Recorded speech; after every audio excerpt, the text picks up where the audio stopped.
Hello and welcome to episode 9 of the AnyGames.ie podcast with myself, Dave, and we have a guest this week, Ger McGuinness. Ger, standing in for Gab this week. Yeah, thanks for having me, Dave. I've been listening to the podcast episodes since I started, really.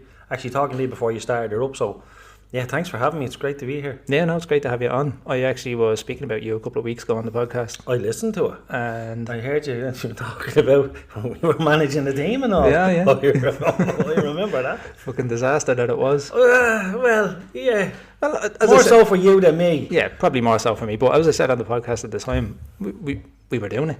We got stuck in and we did it, you know. Yeah, well, when I say more so for you, I wasn't talking about like in a bad way.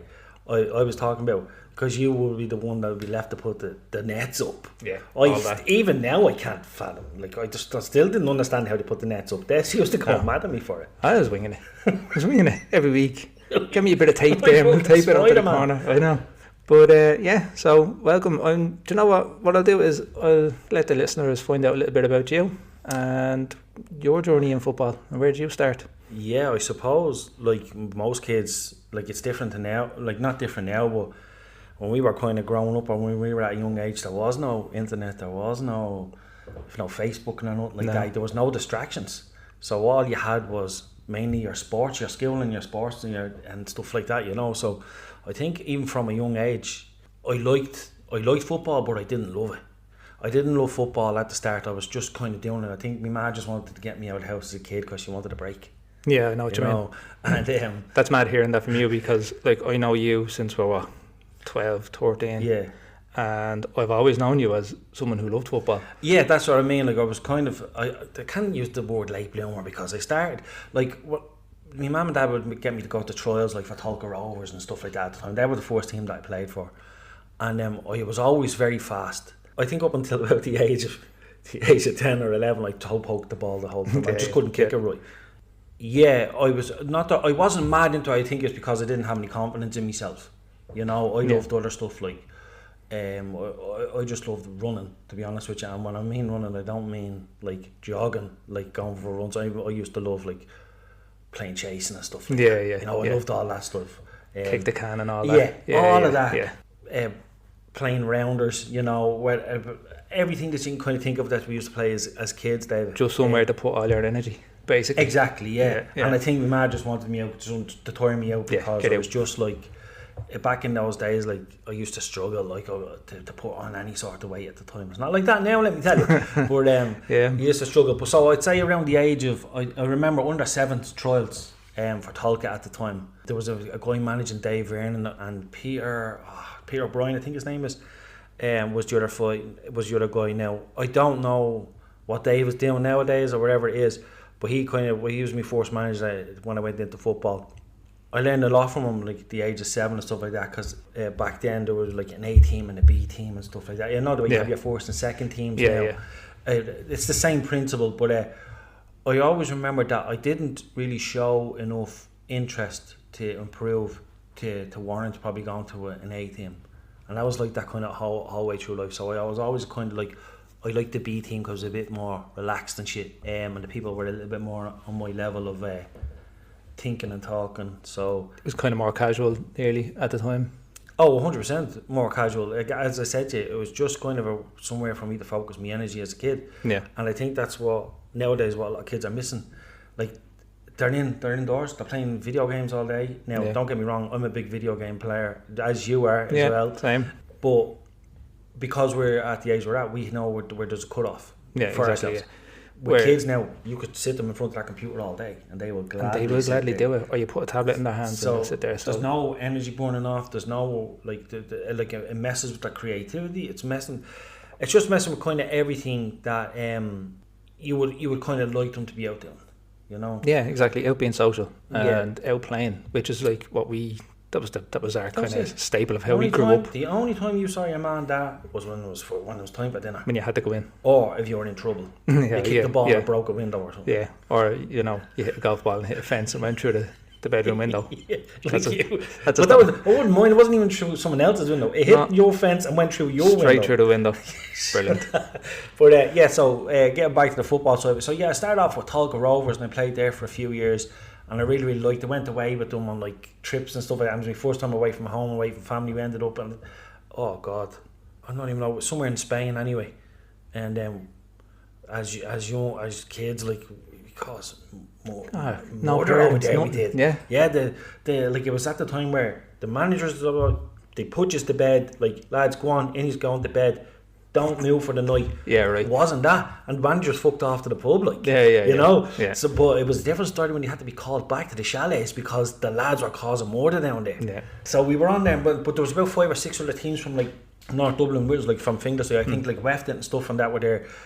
So yeah, going from there, then I'm trying to think where I went from after Tulka Rovers, because like you're going back to how old were you then? 7 or 8? I was about 7 or 8. Yeah, no, 100% it was, because I remember under 7s was kind of was my first sort of dipping the toes, and then I started learning to kick the ball and stuff like that. I'm trying to think of where I ended up after that day, but I think I gave up football for a long time because I was playing football every day in school and out on the road. Yeah. You know, I didn't really need a team, and then it was kind of like later on then. The next team I remember playing for was Rivermount in Finglas. Okay, yeah. People, anyone from down around the area or from Finglas will know it well. It's Finglas South. I know where you are, yeah. I just don't remember you being down there. Yeah, no, I was there, and I loved my time there. There, I know it sounds weird and stuff like that. Like, the managers weren't amazing, but they were sound, and it was around that time that I had started learning to kick a ball proper, like side foot and the outside foot, pass and look up and stuff like that. And I remember he put me. My first game was a friendly. He brought me down. I just went with a couple of lads, you know, from the area. Probably won't hear this, but the likes of Anton Brannigan and stuff like that. He was doing that. He goes, "Come on down. I'm trialing this team." So I went down, and they put me in midfield, and I scored a goal. I didn't got a clue what was going on around me there. All I know is the ball came to me. I ran fast, and I kicked it, and I celebrated, and it was a friendly. Doesn't matter. Everyone on the sideline was laughing. But I didn't care because it was the first time I'd scored a goal. We're hitting it right. Yeah, but doing something right. Yeah, exactly. And the feeling that brings is. So the manager then was like, celebrate. "Will you sign for us?" So I was like, "Sure will." But there was 2 guys that Gavin mentioned on the podcast there a couple of weeks ago. He'll know who I'm talking about, from the lads around Finglas that would know. I'm trying to think of his name, but he knew all my whole family and stuff like that. So back then, like, it was like everyone in Finglas kind of knew someone in some way, shape or form from teams that they played with. Yeah, and then like moving on to other clubs. And where it's not really like that now. I think what's happened now is the setups have become more, I won't say professional, but they've become more organised. I don't know whether that takes away that kind of kind of connection between people at clubs. I don't know. Again, I think it's just going back to it's a different time. Like, when was the last time you saw a load of kids out with 4 jackets down playing a game of football? Doesn't happen. They're just not mixing the way they used to. So back then, that's really all you had, you know, that and maybe underage discos. Yeah, that's all you had then, do you know what I mean? Oakwood. The Oakwood and Fingley, shout out the Oakwood, So, I was playing with Rivermount for a few years and I loved it. From there then, I loved my time at Rivermount, and then it just came time that I was there for a while, and I kind of moved on from there. Then I ended up at the local Griffith Rovers, which is just plays in the park across from where I live in Finglas. Well, where I lived. Nice and convenient, nice and handy. Oh yeah, and I knew all the lads because they were all from down around there. All from around there. And I know my brother had been playing with them, and I had been known a lot of them from going out and watching my brother's matches and stuff like that. Yeah. Now I would have watched a lot of my brother playing when I was younger, more so than I would play. I just loved going to the matches and then being in with the older lads and the crack that they'd be having, the shit they'd be saying. You're like, yeah, no kids should be hearing that, but this is hilarious. Yeah, like, it doesn't matter. Doesn't matter. Again, you go back to being a different time as well. And so I was playing at Griffith Rovers for a long time. Now, bear in mind, I didn't skip on one thing with Rivermount. Where Rivermount was the first time that someone had played me up front. Okay. And I don't know whether myself or Gavin McInerney ended up the top goal scorer, but we were scoring goals left, right, centre, and it was the first time that I realised, hang on a minute, I'm actually decent up front. So again, went to school with typical Ger, what Ger does, he doesn't strive to be the best, he just wanted to be settled somewhere and stuff like that. So I went up and I was just like, I've no ambition to play for a top team or anything, like nothing like that. So I didn't apply myself really. So Griffith Rovers were a fairly high level. Yeah, well, listen, don't get me wrong. The leagues were tough, but obviously it's an age thing. But what I'm saying is, I never looked and I'd say, oh, I'd love to play for Bows, or I'd love to play for Shells, Yeah, I know what you or I'd mean. love to go over and play for Man United or whatever. Like, I never like wanted to do anything like that. I just wanted to play with my mates or with the lads that I got along with and have a bit of crack and just see where it goes. And then I ended up at Griffith, and I knew everyone at the club because I'd have been there every week, like I played on a Saturday, they would play on a Sunday, and I'd be at their games. I got to know everyone, and so it just made sense for that transition for me to go to Griffith. What age was this now? Sorry. Oh man, I know I'm trying to think of ages here. So I played with Rivermount from, I think I was about 12 till I was around 16. Really? Yeah, I think I was there for that long. Actually, when I started there, Danny Whelan's dad was the manager, Brendan. Yeah. He was the manager there, along with the second fella, Tony. I can't remember Tony's second name now. And then Brendan left for whatever reason. I have no fucking clue. And then Tony took over and brought in a fella called Danny from the Irish Army. So I was there for a little while. Was it exactly 4 years? I'm not too sure. Actually, it might have been 3 years, Dave, because all I know is that when I went to sign for Griffith, my dad blocked it. Oh, really? Yeah, because he didn't want me playing with adults. Okay. Even though I played some friendlies for them, I was holding my own. Okay. My dad didn't like the idea of me playing with men that are older, because he's like, Jerry, you'll get proper fucking broke up. Yeah. You know, like, it's so... And you know, you see it. Someone who doesn't like little young fella running rings around them. Exactly. So I kind of floated about. I think I went back to Rivermount for a little bit. There was a bit of a falling out. I went back to Rivermount, and then I left there. Then as soon as I turned over, like 16, I was like, I know what I want now. Make my own decision. Back to Griffith. So I went to Griffith, signed for Griffith. I was playing up front with a lad. I think he's still there recently. I'm not too sure what way the teams are broken down now in Griffith, but myself and John Garland were up front, and we were smoking teams. Like, we were, I think it was joint top goal scorer with John at the time. I'm pretty sure I was. Yeah. And then one of the days, the manager at the time, we were playing an away match, and I'd only started driving at the time. Right, okay. And my dad, so the lad was like, come here, park your car around at my house, and we come back and we get the minibus with the team. And I said, right. So I was parking, and the rest of the lads I ran back around. Do you know what I mean? They were jogging back to. Yeah. And when I got back, the bus was pulling off, and the lads were like, there's Jerry, wait for him. And your man just said no. So me being me, and still wanted to play because I was doing well, I ventured off and I drove over to, it was over in Terranure, across the south side, and bear in mind we're in Finglas East, like, at the time. It's a bit of a trek then. A bit of a trek. I'll give you a good one. So I'm by myself in a fucking 94 Nissan Micra, right? So I pulled up to this side because I didn't have a clue where I was going. There's no Google Maps then. I didn't have a smartphone. So I pulled up and I asked this woman, I said, excuse me, not an electric window, a wind down. I was like, excuse me, I was like, do you know where, I think it was the back of Terranure College. I said, do you know where and she was like, oh yes, I'll show you. And clicked the button on my door and went to get into the car. I was like, no, I shut the door, I started the door and I drove off. Yeah. But it was like, what goes through a woman's mind just to get into a young fella's car? Oh yeah, no, she wasn't what she was getting. Maybe she was up to something else and thought you were there. Well, listen, pulling up. Do you know what? It would have been better off than how that day ended up anyway. Right. So anyway, got to the match, I was dropped. Oh, lovely. And I was fucking fuming. So anyways, I didn't go back to them after that. Even though they still gave me a trophy at the end of the season. I went to the end of the season deal because everyone was like, Jerry, just come to it. And I was playing for the first team at the time. I was playing for the Saturday team. Right, okay. I was like, all right, I'll go to it. So I did. They gave me a trophy and all like that. I was just like, fuck off, you know. So I gave up kind of Griffith after that until he went away. And it was perfect timing, because at that time when I left Griffith, that's when I ended up at Phoenix Rovers. Really? During all that? Okay. So Phoenix Rovers, Anto Brannigan, again, actually this fella's like a fucking agent now at this stage.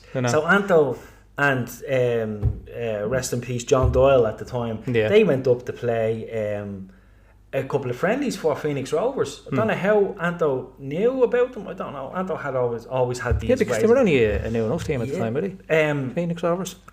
No, not really. No, the Phoenix Rovers was around for a couple of seasons. Like, they had different managers and stuff like that that let's just say fell out or they had some disagreements. Yeah, one thing or another. So I went up and played a friendly for them up where actually it's all. Do you know where IKEA is now?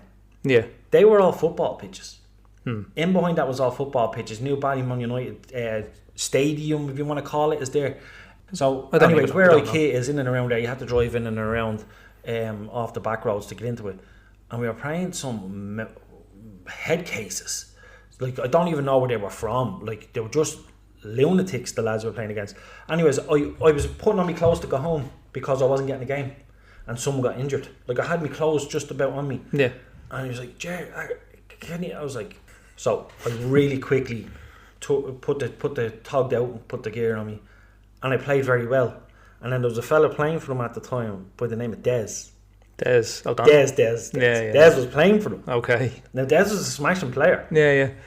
But Des was playing for them and stuff like that. And John was managing them. Alan's dad. I don't remember Alan. He was right back. I remember Alan. Yeah. Alan's dad was the manager.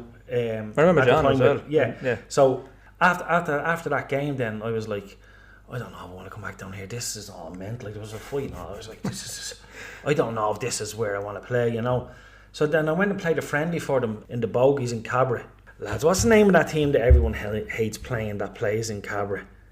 That plays in that park in the Bogies? Like, we played them so many times I can't even think of the name. It'll come back to me though. Yeah. Played a match against them, and I started, and then Des came over to me after the game and he said, Ger, will you sign for us?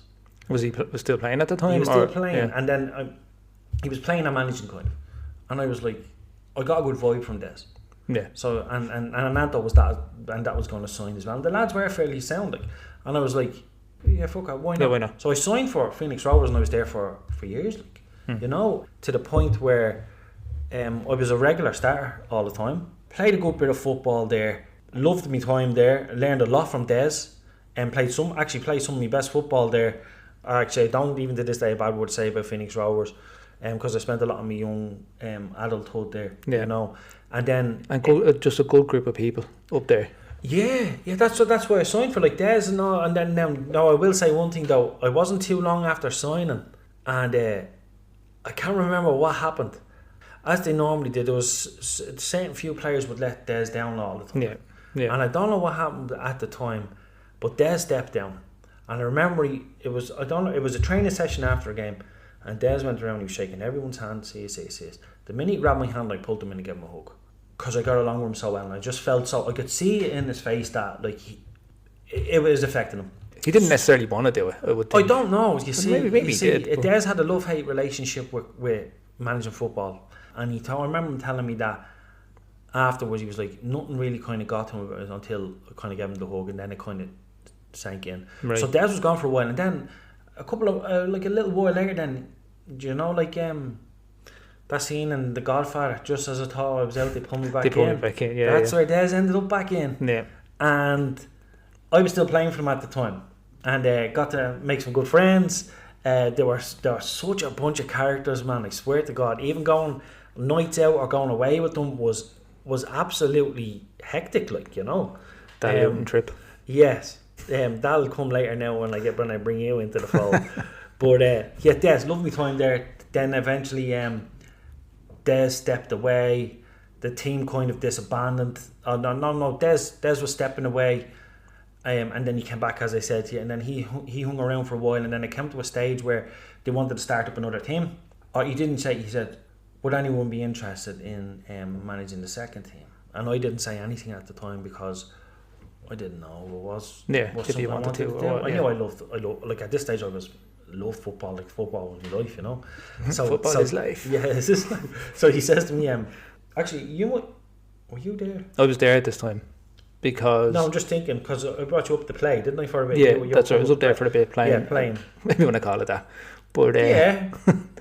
But yeah, no. Griffith, you played 1 or 2 games at Griffith as well. Yeah, I was up Griffith. Yeah, you did. Yeah, I'm only after remembering that. Yeah, I was up there as well. Yeah. So I was just letting you tell your story. Yeah, no, but Des then, I suppose they said, do you fancy the second team? And I was like, actually, no, I know all the lads. The majority of them will listen to me. Yeah, I hope. So I had some good ideas. Everything seemed to be going okay, and then I tore my hip flexor playing for the other team, for the first team. Okay. And Des says, yeah, you know what, this happens. He says, I call this the manager's course. He says, anytime somebody comes into management from being a player in Phoenix, they do something. They do something. And I haven't been right since then. I got had to get cortisone injections into me leg for me hip flexor and stuff like that, and then it was grand then for a while until it wasn't, and it tore again.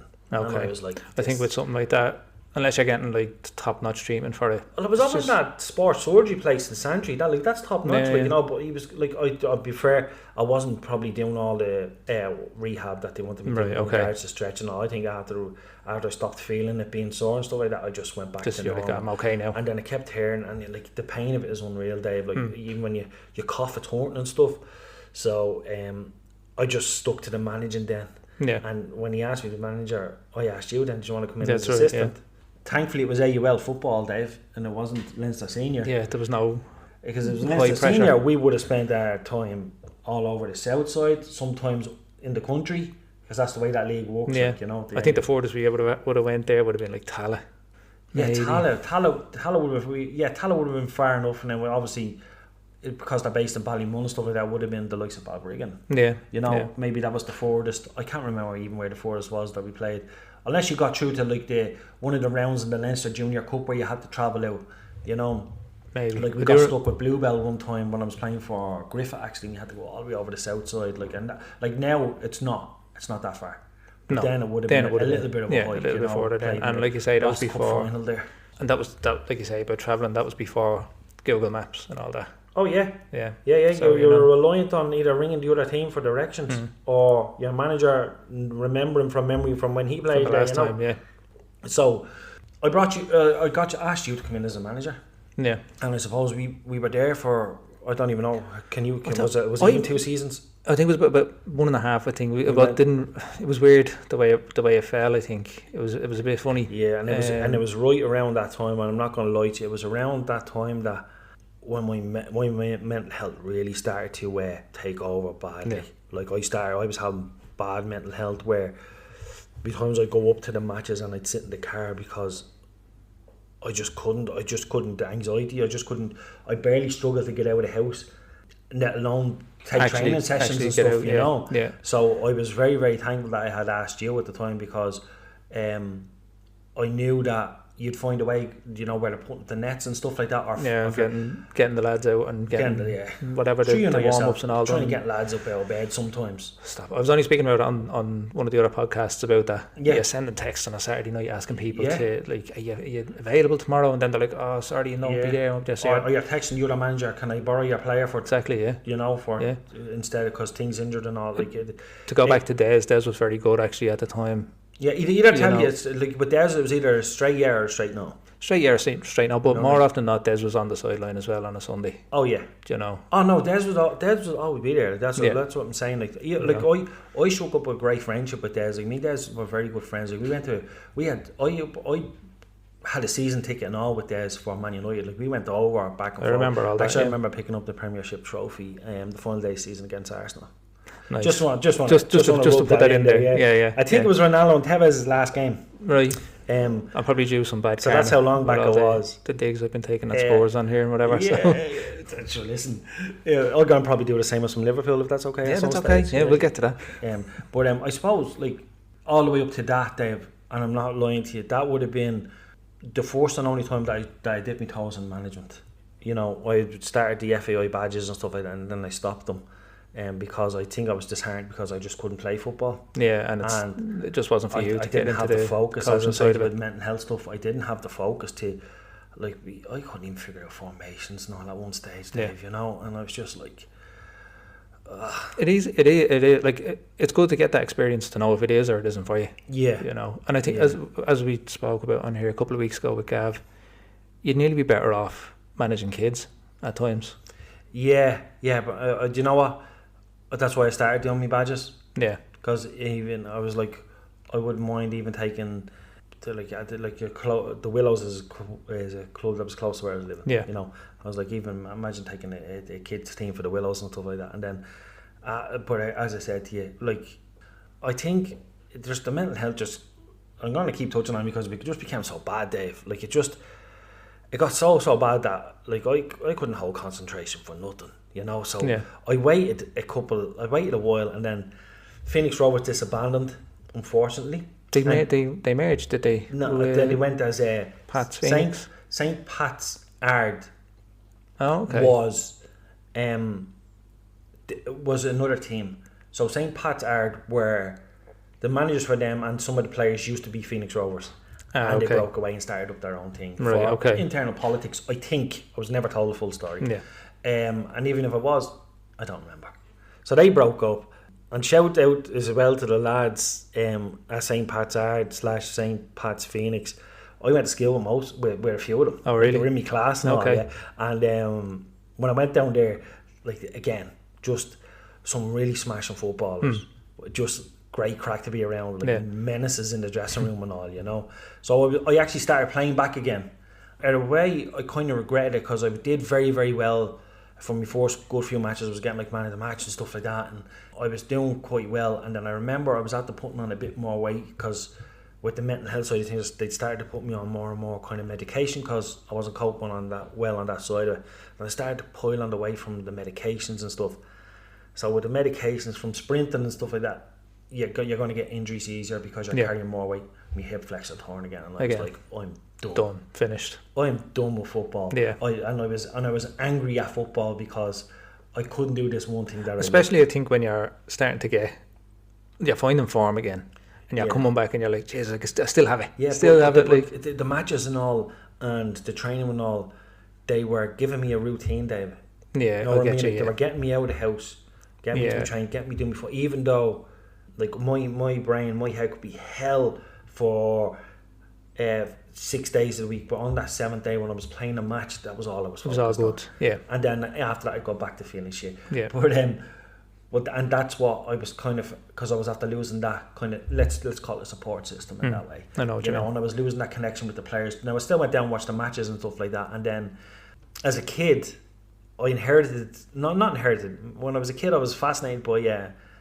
My dad rented. Now this is going to sound funny to you. He rented a camcorder for 1 year. This is back in those days when people couldn't afford. Yeah. So my dad rented one out of a shop in Finglas Village, right?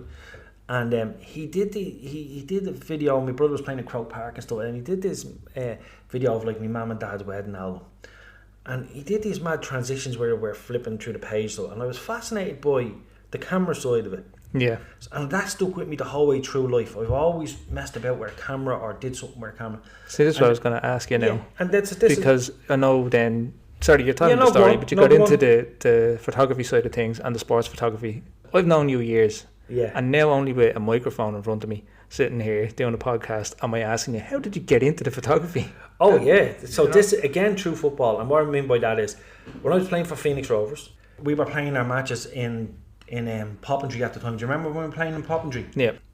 And then we moved from Poppentry Park over to the little spot there, the spot in Lanesborough. Remember that big huge pitch? Yeah, I remember that. Right in the middle of Lanesborough there. And Lanesborough pitch was only fairly new. No other teams had put their name down for it. There was just goalposts and all there, but no teams. So I remember that pitch well because it was actually a lovely pitch, but it was a disaster. Any bit of rain, because if you remember, it was basically a bowl. That's what we called it, Phoenix Bowl. Yeah. Remember we were joking, White Hart Lanesborough. Yeah, that's right. Yeah. But I remember. I don't know if you remember. Before we were due to play our first match, I went over to have a look at the pitch, and inside both goalposts on both ends were these two big steel pipes sticking up on the inside of the post. Yeah. I was like, if a keeper dives nice on killing, it's impaled. Yeah. So we had to get Dublin City Council. I said it to Des, and Des, being who Des is, to get shit done, he got the Dublin City Council down. They removed the pipes, and then we were playing our matches from there. And there was a local guy in the area, actually lives facing the pitch, by the name of Paul Walsh. Oh, Paul, yeah. And Paul came out, and he used to he was a sports photographer. He still is. I think he's only dabbling in it now. Okay. And from conversations with him, but excellent sports photographer, by the way. Really nice guy as well. Yeah. Paul. So he would come out to the matches and take shots of the matches and stuff. Yeah, that's right. Yeah. And I remember one time I said to him, I was asking him questions about the camera because I was fascinated. And he was like, here, have a shot there, try to take a few shots. Click. I was like, yeah. This is for me. I want one. Yeah. I want. So that's how. But that was how I got to keep my involvement in football. Yeah, exactly. Yeah. So then I started. Over time, I bought my first camera off him, and I started going out to local matches and stuff like that, and just taking photos in the parks of the local teams like Pats and Griffin and stuff like that. And yeah, that's how it started. Like, and I started off really, really small, just doing like local football matches. Built up a portfolio. But people always appreciate that. Having someone come out and take they love pictures. Like, because I'll be getting messages on Facebook and all. Oh, Ger, do you want to come out to this match? Come out to that match? Can you do this? Can you send me this photo? Can you do that? And I was just like people actually love this stuff. And I was like, I love the camera. And you love doing it. And I was like, right, how do I get to what Paul Walsh has in his hand? Do you know what I mean? Yeah. Now, that sounds a bit weird, doesn't it? Well, that just begs the question, what are you watching Paul Walsh do? Well, you know Paul as well as I do, he always has something in his hand. Oh, Jesus. But like, I was like, how do I get to that level? And then he started telling me costs and all. I was like, yeah, I'm going to need a better job. You know? So anyway, like Jaws. I bought my first camera off him, a couple of zoom lenses and that, basic zoom lens, and I went and I started taking pictures in Johnstown and stuff like that of some of the local teams. And over time I started building up a little portfolio for myself. So then I said to myself, you know what, I'm loving this so much, and I was upgrading my gear at a time, you know, saving money, buying new camera, new lenses. Now bear in mind, through this whole time, as I was saying to you, my mental health was shit. Like, we were in the army for a bit, myself for 3 or 4 years. I remember when we were doing recruit training up in Kilbride, I had to go home. That's right, yeah. Because my head was just, I didn't know what I wanted. Like, I was in a bad way.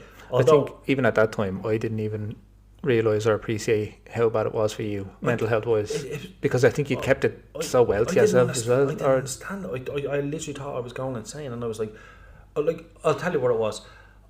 I was always looking for a reason as to what it was I was wrong with me. So at the time, it would have been kept telling me that I didn't want to be with the person that I was with, like in a relationship. And then when I wasn't with them, then I wanted to be with them. Yeah. And I was like, what's going on here? Like I just couldn't understand it. And then I was having all like that's not just what anxiety is. Like, I was starting to have I have all these tremors going through my body. I was getting panic attacks all the time. So when we were up in training in Kilbride and stuff like that, I was like, I can't do this. Yeah, I can't do it. Like, the conditions up there weren't great as it was now. Let's face it. It wasn't. It was a bit of a kip. I think the rashes were made out of mauling. You know, like it was bad. You know. And do you remember I got a spa tan? I do. We all got spa tans up there.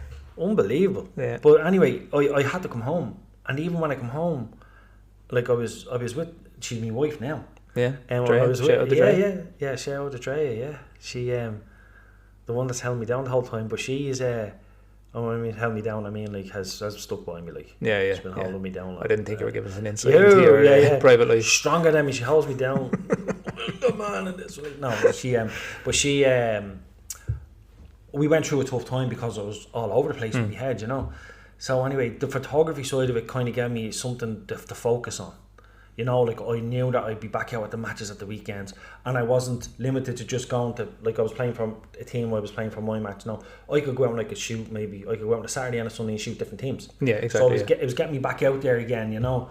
And over time, I just got more and more obsessed with it and loved it, and I built up a little portfolio.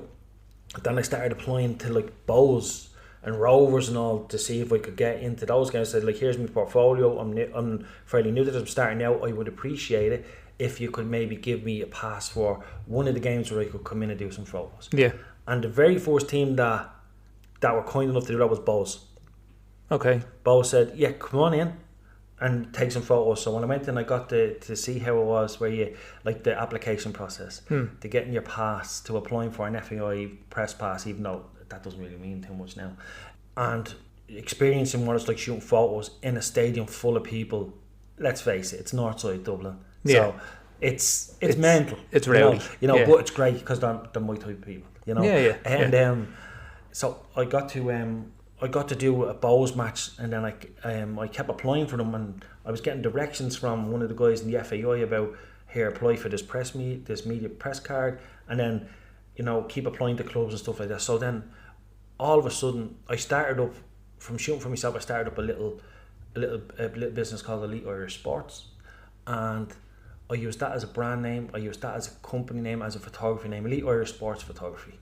So when I was applying to clubs and stuff like that with my portfolio and under that name, it looked more professional, it looked more legit. Yeah. So I started getting the Bows and Rovers games and all that. And by the way, shooting the Bows and Rovers game is out of this world. I'd imagine it's what mental. I mean by it wasn't the most cleverest thing to do, right? So Ger being Ger, as I said to you, doesn't really give a flying fuck. He'll just sit. There was this part in the stands where a lot of the people I would have known would have been there, right? Yeah. And I was like, right, I'll sit in this corner. But Ger didn't think about it, and Ger's in between the Bows fans and the Rovers fans. Okay. I got hit by bottles. All sorts. Around me were police riot gear, and I was like, well, I can't move now because all the other photographers have the other sides and stuff like that. Maybe at half time I'll be able to. So I had to wait until half time. I got hit with a bottle and all in the back, like. It's like a bleeding reporter putting themselves in Afghanistan. I'm telling you. But I swear, the atmosphere was amazing. It was a tough game. But I was like, yeah, like this is brilliant. So I was shooting all the League of Ireland matches. And then I said, you know what? Fuck this. Went on to the FAI website. Went into the press section and applied for an Ireland international match. It started the friendlies first. Yeah. Started getting approved for them. And I was like, hold on a minute. Hang on a second here. Yeah. Like, do like one thing I wanted to do, like maybe the main aim for me was to like maybe one day do a match in that stadium, or to be the privilege. That was nearly the goal. Yeah. Then the goal changes. But then I got shooting them regularly. I've shot European qualifiers and stuff like that. And at the same time, then I fell in love. I fell madly in love with MMA. So the UFC and all that. I was a fan of it from about '94, but it was never really mainstream. And then once McGregor kind of hit it, that's when they started coming over here. You know. And they were over here once before, but that was years ago when I was young. So between the football, then I started becoming mad into the MMA. So I was like, right, I'll do some MMA events. Got approved for them. And then before I knew it, then I was at UFC McGregor versus Diego Brandão in the 3 Arena, cage side. I remember. Right at the finish as well. I remember seeing you on the telly. You were like, yeah, look at that big baldy dog was just sitting. I know you texted me, said you had the best seat in the house for that. Yeah. And because I was there, I knew one or two of the press photographers beside me. But that's kind of like the distinct of me with football there. Like that, like I kind of fell out of. I'm not gonna lie. When United started becoming shit, just after Fergie left and they went through all these managers and all, I was like, I'm just not enjoying watching United and stuff like that. And then I started tried to watch other teams playing. I was watching Spanish football, and the love wasn't there for watching it, and it just got worse and worse and worse over time. But over the last, say, when COVID hit, and then they started coming back and stuff like that, from I was starting to come through a really bad some hospitalizations with the mental health and stuff like that. So I was coming through it around just coming out of COVID, and then I started finding myself as a distraction watching football, as a distraction watching the UFC, as a distraction messing with the camera. It's just something to take your mind off. Yeah, and then I fell back in love with the football. Now, don't get me wrong, I still pretty much hated United because of just how things were going. But I still watched all the matches. Hated the pain they were causing you. Yeah, and then at the same time, when Liverpool becoming fucking amazing, and I was like, I honestly thought when I went into the mental hospital, I thought I was after losing the plot, and I was after ending up in a different fucking what the fuck's after happening here? Yeah, I thought it was a different timeline. Like Shutter Island. Exactly. What the fuck is going on here? What a film.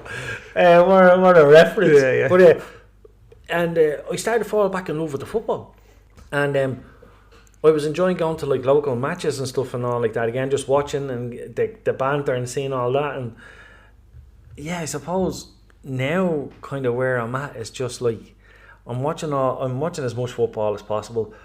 So I moved out Finglas, and where I'm living now it's great for my mind, for my mental health. I've never kind of been happy in the sense of where I'm living and stuff like that. Still, obviously, I'm going through patches and having me bad days and all that, but there's no parks for me to go and watch any. There's no. I can't go to Popo.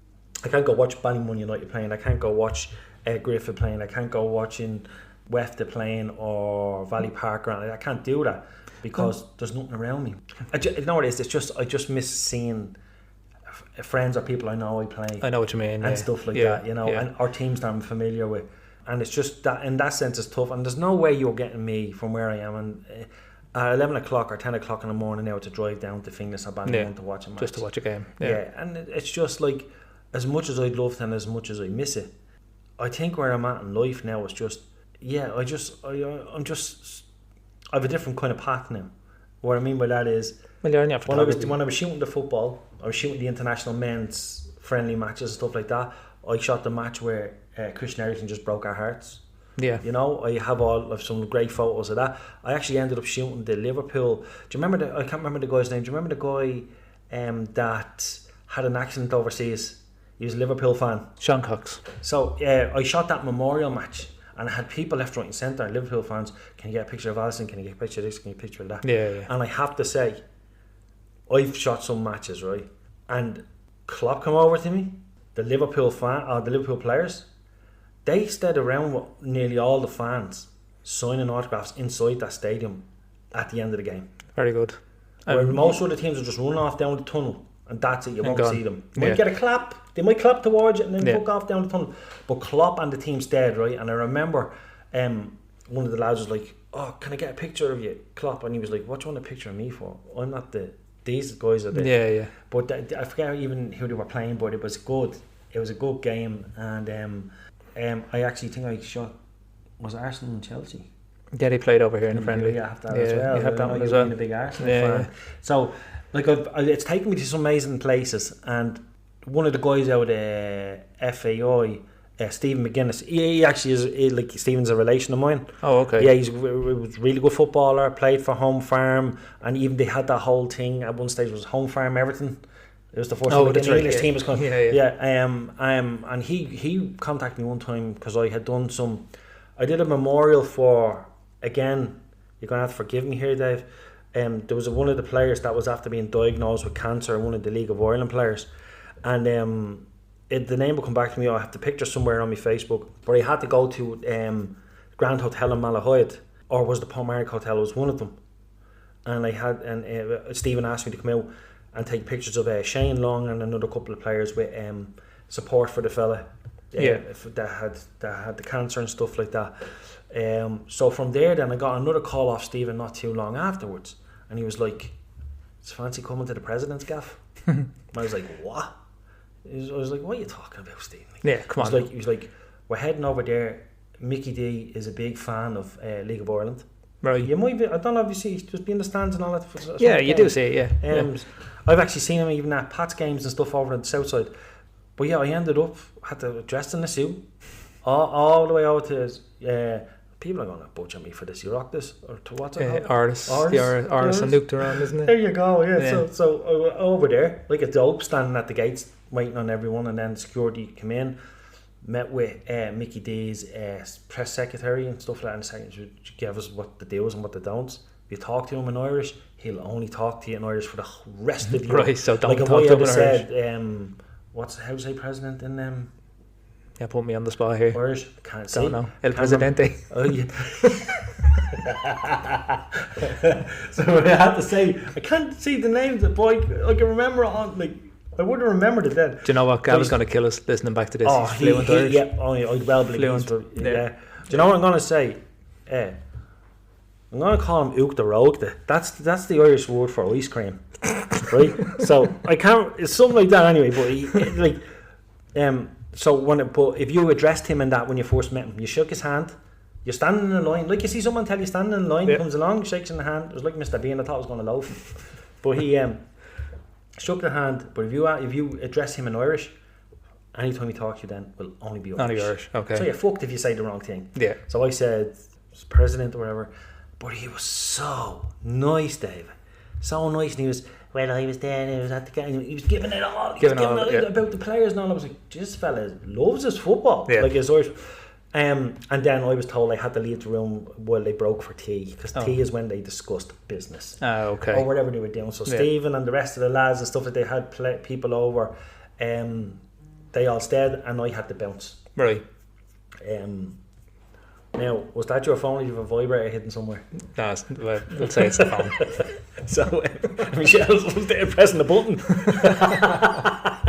but yeah, so that's the furthest that the football has taken me, and with the photography and all the sports, like for me to even get to there, is some achievement for that. It's brilliant. For some little Scally from Finglas, like. So now, you know what I mean? Now you're going under GMCG Photography, is that right? No, Ger McGuinness Photography. Ger McGuinness Photography. Yeah, years ago I was going under. I can't trying to tell people. Oh yeah, GMCG. They're even not going to remember that. No, that's true. So everyone knows me now as Ger McGuinness. So it's Ger McGuinness Photography. So if anybody wants to check out Ger's work, check him out on Ger McGuinness Photography on Facebook. Where are you? Mainly Instagram. And actually, funny enough, getting more so on TikTok now. Oh yes. Yeah, TikTok is an easier platform to get your work out on. So Ger McGuinness Photography on all your social media platforms. If you message me on Facebook, chances are you won't hear from me till about 2036. But if you message me on Instagram or TikTok, I'll always reply. I mainly do. You've seen the stuff I do now. I've seen what you do now. My stuff is more now where I'm shooting people and stuff like that are in there. Like they spend thousands on these costumes like Batman and stuff like that. So I do all the Comic Cons. I do all that sort of stuff. So that's where I've always loved films. I could never draw for shit, but I can edit photos. And that's where I like your videos that you do on TikTok where you're you're showing a tutorial on your editing, or I like watching them ones when you do them. Yeah, but do you like it?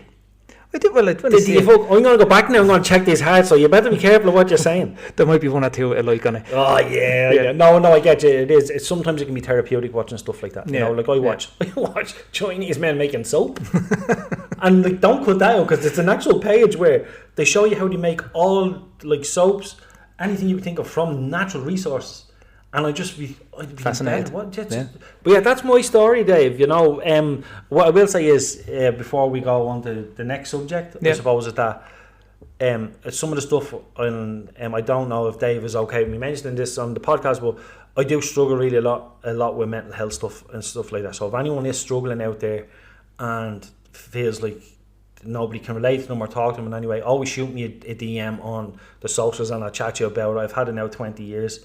So I've kind of, if you want to say a veteran, I fucking having it at this stage. You've got the experience. If you ever need, just drop me a DM on that, because I know even within sports, it's very easy to hide that you have mental health issues. You know what I mean, in sports, because all your mates probably see as far as an hour and a half on a Saturday. Exactly. The other times you could be living in hell. No, thanks for that, Jared. So always feel free to give me a shout. And to be honest, thanks to you for being very open about it. I have to be. I have a son, I have nieces and nephews and stuff.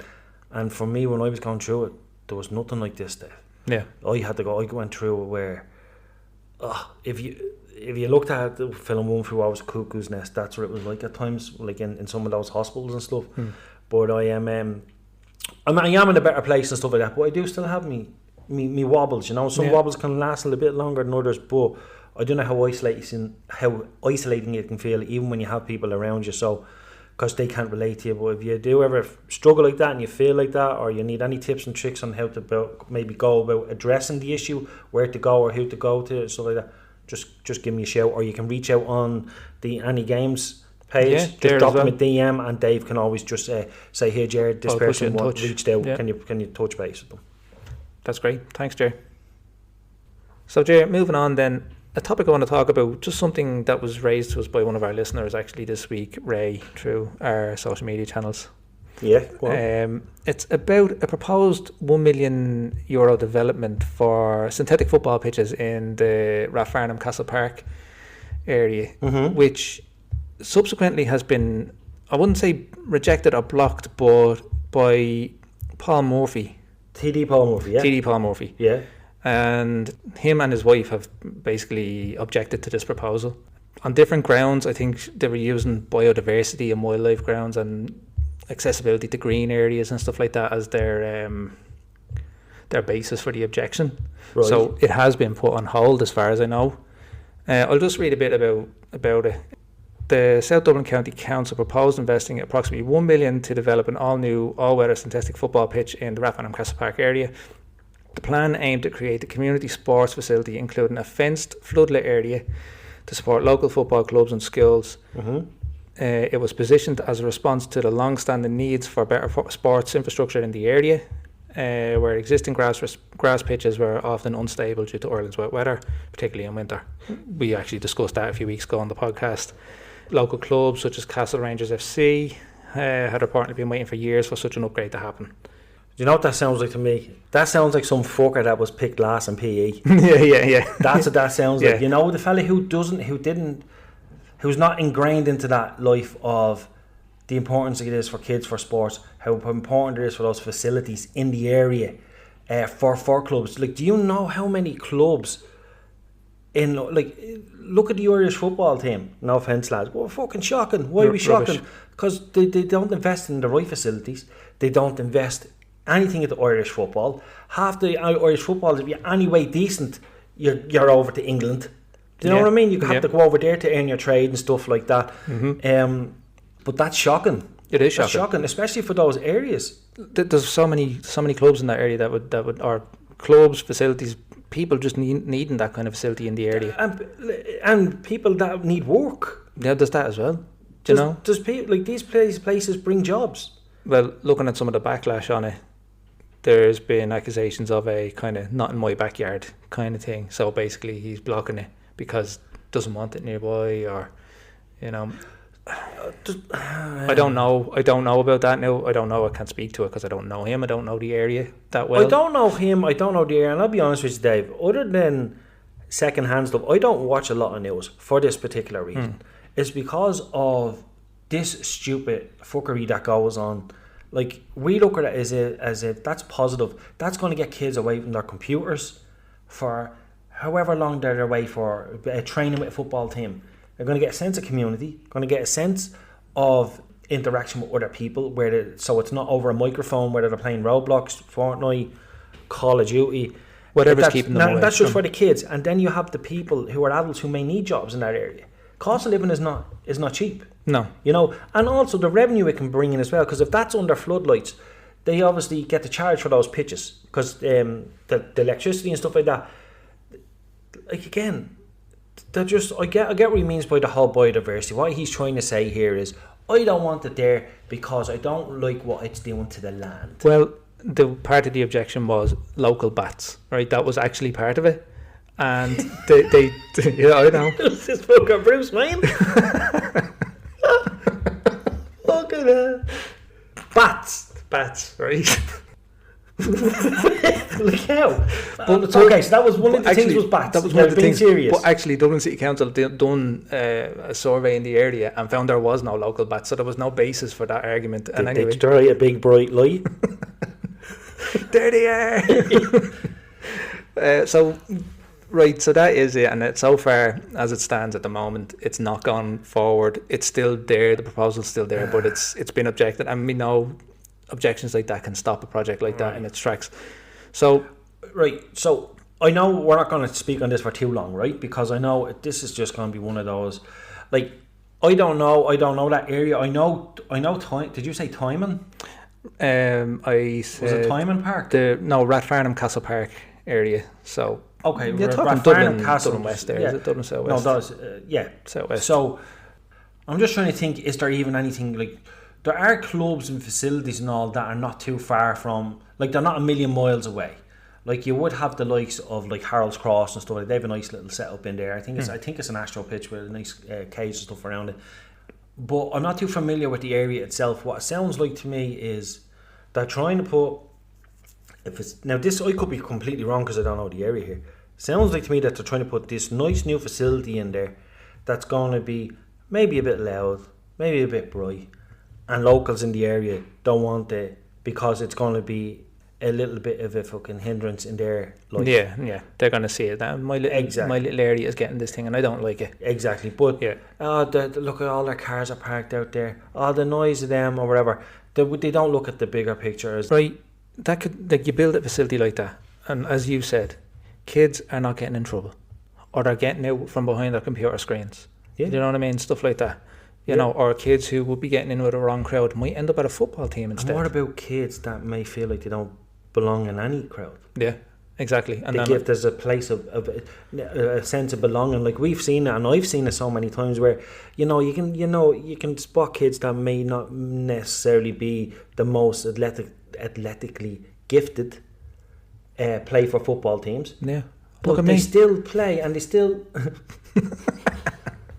Can we use the word athletically challenged for you? I'm joking. I'm only joking. No, but what I'm saying is, but when you play it, you loved playing. Yeah, exactly. Yeah. You know, and you loved to get better. You loved to improve. You loved the sense of having a game, just a match with your mate. You got to meet new friends, and as well as that, you got to see how everyday life is kind of for other people. So kids that may, even some kids that may have neurodivergent, they could pick up something where just being on the sideline is enough for them. Yeah. Just to be there to watch a match. Yeah, exactly. You know what I mean? And then you have, as I said to you, the adults who can get jobs. You have adult football teams then that can free up other areas that they might be double pitching or double training on, and it frees them up as well. That opens it up for other people to get involved elsewhere. It just seems like the more we talk about it there, the more the whole not in my backyard thing seems like to be the case here. Yeah. I suppose we'll put it to the listeners. Yes. Anybody listening, if you can drop into the comments on AnyGames.ie or on the TikTok feed, I will post this up here as well. The proposed 1 million development by South Dublin County Council for synthetic pitches in the area, which has been objected to by Paul Murphy and his other half. What's your opinion on that? Do you feel like it's a valid objection to it, or do you feel like it's blocking something that could really help be a facility for grassroots football, for amateur football in the area? So drop into the comments, let us know. It's AnyGames.ie or on TikTok, Facebook or X, any of our social platforms. Alright, Ger, so one of our regular segments here on the podcast is we review last weekend's Premier League. We'll talk about the weekend coming up as well, but I suppose we'll start with last week's results, and we'll go in order is what we tend to do. We had Leeds and West Ham on Friday Night Football. What score to finish? That was 2-1 to Leeds. Oh, West Ham just in serious trouble. Yeah, serious trouble. Yeah, and you know what? West Ham are one of those teams. If they were doing good or bad, you know, I kind of just like, oh yeah, I kind of like West Ham. Yeah, you know what I mean? Yeah, they're a respectable team and all. I know that the fans, some of the hooligans might disagree. Maybe. But yeah, so that finished 2-1. Millwall fans might have something to say about that, you know. Oh, well, but I'm not starting that. No. Go on. But 2-1, and it goes back to something I was actually talking about there a couple of weeks ago. I really like Leeds. Alright, go on. You know, you rolled your eyes, and I know being a United fan, you'll have your issues with Leeds. You know what? I can respect them for they keep trying. Do you know what I mean? They're up and down in the league. I don't know how many times they've been promoted and demoted. But you know, it's not even that. I actually like them since they've come up. They just go for their games. Do you know what I mean? They're not afraid to try and play a bit of football, which ultimately could end in their downfall this season. But I agree with you 100%, and I actually think that's part of that reason is you're seeing the likes of City, Liverpool and Chelsea lose to the, in quotes, lower teams. Yeah. So these teams are coming in with a confidence like, we could probably get something from this. I mean, you're looking at second place in the league at the moment is Bournemouth. I'm not calling them a lower team at all. Sunderland dropped. No, Sunderland are fourth. Yeah, they were second the other day though, weren't they? Maybe they were. Before the weekend. Maybe, I'm not sure. But yeah, that's amazing. That's great. Yeah, it's good. So then Saturday, we had our first game of the day on Saturday, which was actually Chelsea and Sunderland that we've just spoken about. Yeah. And a 2-1 win for Sunderland. Result. Yeah. At the bridge. Didn't get to watch the whole game. Your ex-player, Garnacho. I saw the goal. I saw his celebration. I won't even say anything. What I want to say is, it's Chelsea. It's Chelsea's problem now. Yeah. He scored a goal, right? I think Gavin might agree with you on that as well. He scored a goal. Fair play to him. You got a goal at your new club or whatever like that. However, I still think you're punching playing for Chelsea. Yeah, he probably And that stupid bleeding celebration. I was sitting on the barrier in front of the fans. And then you lost 2-1. I mean, yeah. But how good is that for Sunderland? That Sunderland team, I have to say, you know, they're just playing. They're playing great stuff and getting great results as well. And they're like fourth in the Premier League now at the moment. I don't think anybody saw that coming. Granit Xhaka playing great stuff for them as well. Yeah, like sometimes when I hear that he was pushing the move through to go to Sunderland, right? I was looking at it from both parties. I was like, right, why does he want to go and play for them? And the second of all, I was like, why do Sunderland want him? And boy, was I wrong. Oh, I by the time he had left Arsenal, and we spoke about this a few weeks ago on the podcast, he had that kind of redemption arc where, you know, he fell out with the fans, but then by the time he had left, the fans actually didn't want him to go. Yeah, but I just kind of thought that when he moved then that he was kind of, I thought from there out it might be just sail through the rest of his career. Yeah, but then he went to Leverkusen, won the league. Yeah, that's what I mean, more so than like, hang on, I'm going to rebuild myself here, and actually, that's great, that's some result, man. Yeah, it's great. Then we had Newcastle and Fulham. Newcastle 2-1 winners at home. Fulham, I've spoken about Fulham. They're just going to be there. They're going to be mid-table. They're going to have results like this. Yeah, I don't know whether this is. I know they got the 3 points, but Newcastle should be doing way better than what they've been doing. Yeah, they haven't looked great. They really should. Not that they haven't looked great, but I mean, I think they're probably going to start a bit of a turnaround now. Maybe it doesn't help that they lost Isak. No, it doesn't. Doesn't help that. Didn't help Liverpool either. Well, I know, yeah. We'll come to that in a minute. We will, go on. But yeah, no, and I like Newcastle was a club that I kind of I kind of respect. The people of in Newcastle and all. Like, even when you go over there, like, people have nothing good to say about the city and stuff like that. I've never been to Newcastle. You could probably tell me I'm wrong. I'm probably getting all my information from fucking Ant and Dick at this stage. maybe. But me brother, like, the Geordie, they were always a club that I was like, they could have been even a Spurs.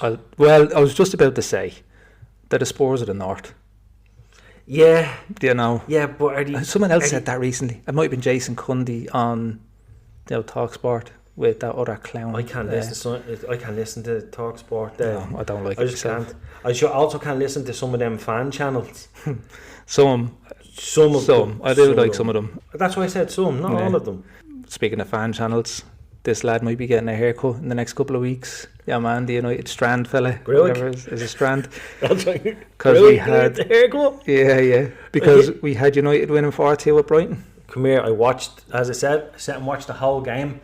Was very surprised in a way, because I wasn't expecting that result before the game, let me tell you, because United have always struggled against Brighton. Yeah, they've been a tough side for you. Yeah, they've been a tough side. Yeah. Second of all, I wasn't expecting us to be 2-0 up when we were, because I thought that they were after really coming back into the game, and then United started to control it then up until around 60 minutes, and then Brighton came back into the game again. Yeah. Now, it was a good game for neutrals, and when I was watching it, I was like, oh my god, man, this is United are gonna like drop the ball here and lose or whatever. After the week before beating Liverpool, when the second goal went in for Brighton, I was like, This is going to happen. This is going to end up a draw here. Yeah. United are going to lose a 3-0 lead and 3-all, and Amram's going to be bleeding down outside Finglas Dole office on fucking Tuesday. Yeah. But thankfully, I was wrong. Yeah. And we pulled it out of the bag. I'm happy with the result. United are what? How many points now off? They're only around like a couple of points off second place. Like the United are on 16 points. Yeah. So 2 points off second. It's crazy. Yeah. United shouldn't be only those points off it. Like, there's no way. He's in a title race.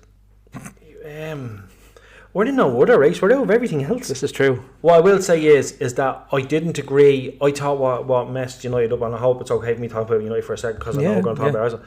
What messed United up, I think, and people may agree with me again in the comment section, the substitutes Amram made. Really? At 60 minutes.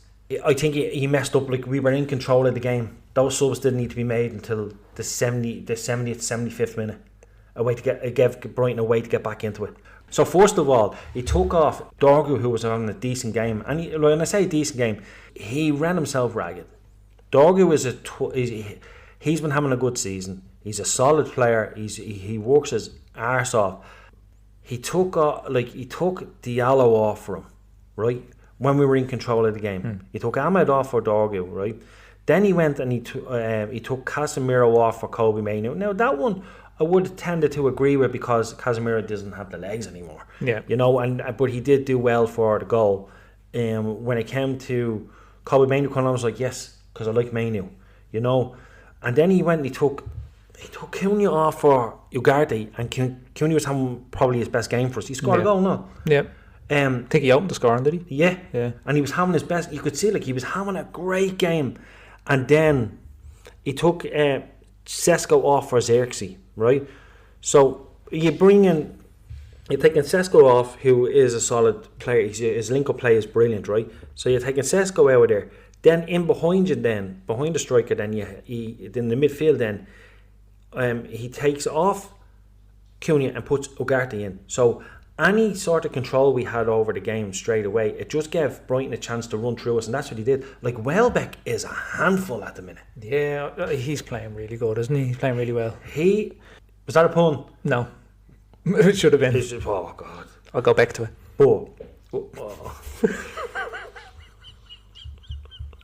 Oh, you never fail, Dave. There should be a section at the end of this for fucking dad jokes or something. But, yeah. So that was my point. And listen, I'm happy with the 3 points. I'm happy with where we are at the minute. And I'm just hoping now that this weekend we can build on it. I think as well, because you have Forest this weekend. And I think they're a club bedding in under a new manager. So we shall see what goes on there. Moving on then to Saturday. The next game on Saturday was one of my favourite results of the weekend. Brentford 3, Liverpool 2. Oh, I thought you were going to go back and say, sorry, I looked at the United result again. Oh, no, sorry. Yeah. Brentford 3, Liverpool 2. Oh, just saying it out loud. I mean, I love it. For anyone who's listening to this, I know you're going to hate me, but Liverpool fans, I don't like you. I don't like you. Look, we're open and transparent on this, and I make no bones about the fact that I don't like Spurs every week. So, I mean, honesty is honesty, you know? Yeah. The reason why, do you know what? This is going to sound stupid. For last year, I liked Liverpool. Watching them playing football, amazing. Yeah. Klopp did unbelievable things with that whole club, right? As I said, I met the players. I met Klopp. Nothing but mad respect for them. But the fans, they should get a tattoo on their forehead just all the time saying, I like to rub it in. Right, okay. Do you know what I mean? Every time, and it's like, I know there's this whole banter with United and Liverpool fans. And don't get me wrong, there's a lot of the United fan base is like this as well, going back and forward. I'm going to say something, and at the risk of two fan bases coming at me. Go for it. And absolutely destroying me. Go on. I always find Liverpool fans and United fans are the same, just 20 years apart. Oh, 100%. Like, United 100%. fans who grew up watching United in the 90s grew up to be the same as the Liverpool fans. I get it. And that's our, you know. I get it, and you can't blame, at certain times you can't blame Liverpool fans because now they're getting what United fans are saying to them, their whole... Yeah. You know, I get that side of it, whereas United fan, and even from the time when I stopped liking football for a long while, just post-COVID, because, sitting in the office listening to them, it's just... no. Yeah, you see, you've got that side of you that's the United fan. And it's I do. For me at the moment, I'm enjoying those results now because Liverpool are what are considered our direct rivals for the title. And the reason why I'm enjoying those results, right, is number one, that I've always liked Arsenal. I've always respected, especially during the Wenger days. I know we're going back, but Arteta's doing a fantastic job now. I know you have your love-hate relationship with Arteta. I know at times, but I've always liked Arsenal. Always respect them, especially the way they used to play football. Loved it. Loved how they go about their youth promotion, their youth academy. Loved all that. But when it comes to the likes of Liverpool and stuff like that, from my side of it, I know from you, you're like, yes, you're top of the league again for another week. But for me, it's just like, oh, we're another couple of points closer to or better off than Liverpool are. Yeah. And I was just something I wasn't expecting to be saying. Well, even say 4 weeks ago. Yeah, but I wasn't expecting to be saying it for the next couple of years. Oh, I actually thought that when Slot came in, he was just he was going to be almost nearly a carbon copy of Klopp. Okay. But now he's fallen off the kind of coattails of Klopp's first season, with his first season that he's had there. Remember, Klopp left him with a team that were pretty solid, playing some unbelievable football. And there's been some big investment there this summer. But now the Klopp system is gone. In comes the Slot system, and Liverpool are just struggling to adapt to it. Now, what I will say is, now don't forget now, how much did they spend in the fucking transfer window? Billion? I'm not even sure. I don't think it was that much. I don't even know. Maybe about half. 500 million, maybe. I'm just saying billion because I just wanted to sound worse for them. Fuck them. No, seriously. They spent up to nearly half a billion, let's say, right? And They've invested all this money in, slots in there. They're no better off, right? But what I will say is, I think Ekitike is a fantastic player. Oh, smashing player. Really enjoy watching him. Yeah. He's really good. Considering they bought fucking... Isaac for what? Isaac for 120 million. 120 million, whatever it was. 120 something, nearly 130. But Ekitike is making that position his, and you can't take him out of it. Exactly. You know? He's young, he has that hunger. Yeah. Isaac is coming from, these wanted me, I'm a class striker side of things. I think, now, he might well adapt to the system, but you have to remember as well, we're another year in and Salah's another year old. Exactly. Do you think with Isaac, it's he was a big fish in a smaller pond up at Newcastle, and he was the man up there? Right, look at it like this. I agree with that, right? Because I want you to take a look, but think about it, right? Who did Andy Carroll go to after Newcastle? I don't know. I can't remember. Remember he was doing so well and he fell off, right? Yeah. Demba Ba? Yeah. Where did he end up? No idea. Right? David, there's so many, it's just sometimes it just doesn't work out at a club for you. Yeah. It doesn't mean you can't go on and thrive elsewhere. No, it can happen elsewhere. Tomley's looking like bleeding the Scottish Maradona at the minute. Ballon d'Or nominated. Unbelievable. Do you know what I mean? Hoyland's doing well as well. Yeah. He's moved on. Sometimes it's just not the right fit. Not because you're not that player, but because of a variety of things. That happens through football. Even look at Unai Emery at Aston Villa, doing a great job there. And when you looked at him at Arsenal, it looked like nothing was going to happen there. Yeah. It looked like a terrible manager.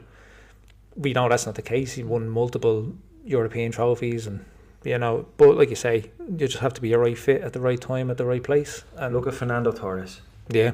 Remember how Superstar frightening he was at Liverpool. Yeah. He was frightening at Liverpool. I went to his first game against United when he played for Chelsea, and I swear to God, he couldn't hit water if he jumped off a boat. Half the player just didn't work. It just doesn't. No. So anyway, moving on. Price tag, to live up to it as well for Isak, 130 million. It is, and I wonder if he's feeling that pressure a little bit. So moving on to Sunday then, and we had the first game there was Arsenal and Palace. This one was nothing to write home about. It was. I think I was texting you through that match as well, didn't I? Yeah. For the first while, because I'll be honest with you, I didn't fully watch the second half because I was like, first of all, after 30 minutes, I was like, this game needs a goal. Yeah, and it got its goal on 40 minutes, and it didn't improve matters. It just like that. It was one of those games. Palace set in a deep low block, and Arsenal have a way of. I don't know whether they're like, it's weird. Arsenal seem to try and nearly match the other team's energy. Yeah, if you're playing at a really, I can't get out of bed right. Arsenal tend to do that at times. Yeah, the bit of complacency I think sets in, but you could call it patience in trying to break that down. You definitely could. I do take issue with some of the stuff I've been seeing this week, and I know, right, it's easy to fall into the whole set piece FC thing because you just keep scoring set pieces. Even that goal was a set piece or from a set piece. But I think Arsenal are. Maybe I'm just feeling a bit defensive about it, but adapting to teams who are sitting in this deep low block. Yeah. And it's like, right, we can't break it down, but we're going to do you on a set piece. And we have Gabriel, who's like a fucking superpower. Right, take it like anything, Dave, right? Let's say you're in work, right? Your own job. You are doing excellent at that part of your job that's working. You're having great success with it. And just because what you're doing is different to other teams and it might not be up to what the other teams are used to seeing or fan base is used to seeing or your other employees are used to seeing, are you going to stop doing what makes you successful and get into that role because of what other people are saying? They're definitely not going to do it, and that's basically what Arsenal are doing. They found a way to kind of beat this system that's been set up against them. Sure. And look, come here and I tell you, I'm actually enjoying it. I'm enjoying looking at people crying about Arsenal scoring set pieces. I absolutely fucking dread any time Arsenal get a corner against United or a set piece. I was absolutely dreading it. Like, and you actually made a really good point there as well. You were saying, like, people are going mad. Sure, Slot was only out going mad in his interview saying that teams are learning to adapt to. They figured Liverpool out. Yeah, I know. They have figured them out. I mean as well, like that, I had to laugh at that. You're crying about, they play differently against us and we'll beat you. No. Like, fuck off. Like, just because you have, like, Van Nistelrooy never scored a goal from outside of the box. Always inside the box. Always a poach. Always did the same thing. Do you think he can have a fine fuck about other people? United were winning Champions Leagues. They were winning Premier Leagues and all at that stage. He was belting in the goals. Do you think he's going to change it up? Because no, definitely not. I do wonder if I'm suffering from the bias here of again Arsenal, but I do feel like Arsenal come under more criticism than other clubs for the way they play. I could be wrong, and maybe it's just me looking through the. I think it's the because lens. it nearly works every time for them. Yeah, maybe. But look, I was glad to see Eze as well. I think that was his first Premier League. And you have to club. remember what fan bases are mad at you as well. You're having to put up with not just Liverpool, but then you're having to put up with Chelsea. Yeah. And now the ever crawling Man City fans just seem to keep coming. I don't even know what happened, where they all came from. I could say I lived the first 20 odd years of my life, even up to my 30s maybe, and didn't know very many Man City fans. Probably didn't see one out in the wild. Do you know what I mean? But anyway, speaking of Man City, next game of the weekend, Villa v Man City. Another good result there. You know what? I don't even know what's better, that or the Liverpool result. I think I maybe enjoyed this one a bit more. I don't think Haaland's going to stick around. That's an interesting take. He might not if they're going to continue on like that. I have a feeling you could very much see him at Real or Barca in the next 2 seasons. It could happen. It just seems now every week that if City don't if Haaland doesn't score, City don't win. That's the way I'm looking at it. Like personally, I think they're suffering from not having De Bruyne. Yeah, maybe De Bruyne could find because he left this season, was it? Was it? I forget anyway, but they haven't had a prime De Bruyne for the last couple of seasons. Remember, that lad could, do you know what I mean? He could pick a pass out. He could pick you out anywhere in the stadium. He's ridiculous. Not even that, he could score out nowhere as well if he wanted to. I do get that. Like people were complaining that he didn't really, his legs were starting to give out to him. Well, he never. He always played to his limits. Like Rasmus Højlund is like the delivery and the pass and the vision from De Bruyne is unreal. Like it's top tier. Do you know what I mean? Which we all know it is. I think they're struggling from that side of things in City. I don't think there's enough midfielders trying to find Haaland, and even if they try and find him, they're not the right passes. No, it seems. And then I think Haaland might be like, what's the point of me running into that? They're not going to look for me there. Yeah, it seems like a lot of his goals seem to come from him, like making it nearly. Yeah, like a really good striker, you have to be able to create your own goals. Like Suarez was unbelievable at the end. Yeah. So was Torres. But what I'm saying to you is that with Haaland, I just don't think that he will stick around if things don't change. Same with Guardiola. I don't think Guardiola has too long left there either. Yeah, I think he needs a fresh challenge, man. He probably does. I think he does. Do you think the Spain job maybe for him at some point in time? Surely. Oh no, it will be. He will go international. That would be the only thing I'd be missing off his resume. How quick or how short or long a period that is another thing. He might be clever with that because he might see the team that the players they have now and say, "Oh, I can work with them." Yeah. Whereas in 5 or 10 years' time, they mightn't be the team that he could get the most out of. And then when does time start running out to take that job? So he might. Interesting. It might be somewhere in the back of his mind at some point in time. But take him over at Ireland if he's available. Villa seem to be turning their season around a little bit as well. They had a bit of a rough start, but Villa, another one of those respectable clubs that for me I was just like, you know what, I don't love them or hate them. Yeah, they're just, you know, but I was delighted to see it, like them get that result just even for the fan base. Yeah, and Matty Cash with the goal as well. Yeah, it's great, like just even for the fan base, Dave. You know, to beat a team like City when you weren't, I definitely guaranteed it was that the odds were way in favour of City for that game. Definitely, well, especially with Villa, and they haven't been consistent this season. So yeah, no, great result for them. Then the next game that we had was Bournemouth at home to Forest, and 2-0 from Bournemouth, who just seem to be growing in strength. You know what? They remind me, I know you're probably going to say nah, but they're giving me the same sort of conviction and confidence that the Ranieri's Leicester side had. Yes, I know what you mean. The season they won the league. Yeah. I'm not saying Bournemouth are going to go and win the league. What I'm saying is they seem pretty solid. Yeah. They seem to have a game plan. They seem to know. They seem to know. I think I know what you're trying to say. Almost like exactly what the manager wants. What the manager wants from them. Well, they're believing in his philosophy. Yeah.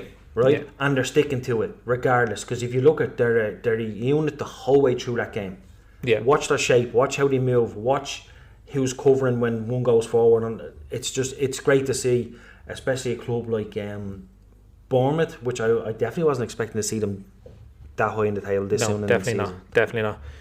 I just wondered, like, do you see a drop off in the? Maybe not, but I don't think you're going to see a drastic drop off from them. Not anytime soon, anyway. They're too consistent at the moment. At the moment, they're too consistent, right? I know they always say, come back to us after Christmas or wherever like that. I agree, you know, especially around the end of January, start of February and stuff like that is maybe time to start looking at things. I don't know. I just don't see, unless they have some really, really bad injuries, which, knock on wood, that doesn't happen. Yeah. I see them being a fairly solid team for the whole season. And it keeps Semenyo fit because, my God. The lads are loving their fantasy football. You would have got them players in there. Fuck all points at the start. You won't be picking them up. I've abandoned my fantasy team this season. I'm dead last of the league I'm in. You left them hanging, did you? Yeah. God. So classic Dave. I tell you what. Taking me ball and going home. It's early this year. I usually get to about Christmas. Forget. Yeah, no, I can't stand them fucking fancy leagues, man. I get suckered into it. The lads in work are they're so invested, they're so passionate about it, and I'm just like I'm not knocking them. I'm delighted that they like that. But for me, I'm just like, I just can't, the upkeep of it. Yeah, the effort of it. These lads are talking about captain and double captain and triple. I was like, what? Bench boost. What are you talking about? I'm just out here pressing R1 and R2 on my PlayStation controller. That's all I'm interested in. But people are so passionate about fantasy football, aren't they? It's a big thing at the moment. Then we had Wolves and Burnley. Burnley 3-2 away from home. Wolves are just, they're dire. They're going down. At this rate, have they won a game? Would it be fair to say that Wolves are having a howler? Yes, can I just take that out of your book? Can we? That's like definitely something you would say, or that your dad say. Yeah, Gav is prone to a few of them as well. Oh, Gav, is he? Yeah, definitely. He'll actually appreciate that. But yeah, Wolves haven't won a game. And at this rate, it doesn't look like they're going to.